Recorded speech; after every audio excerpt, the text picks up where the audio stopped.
Hello mga ka-reels, kung natatandaan nyo, yung in-induce naming hito na buntis, ay ito na yung mga hito fry niya or yung mga babies niya. So inilagay namin sa malaking ice box kasi ito transfer na namin doon sa farm. So andito na kami sa farm. So yung kapatid ng hubby ko yung ano, bit-bit, ang bigat pa naman.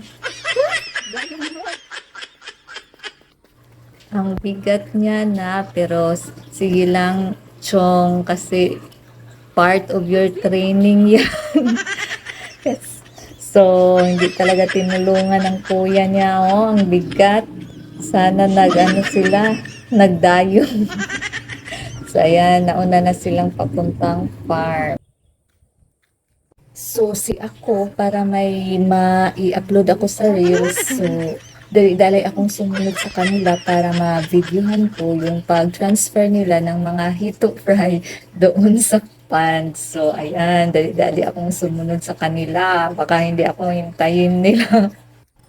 No, ayan na, naabutan ko pa sila, hindi pa nila na transfer yung mga hito fry doon sa lalagyan. So, ano, abutan.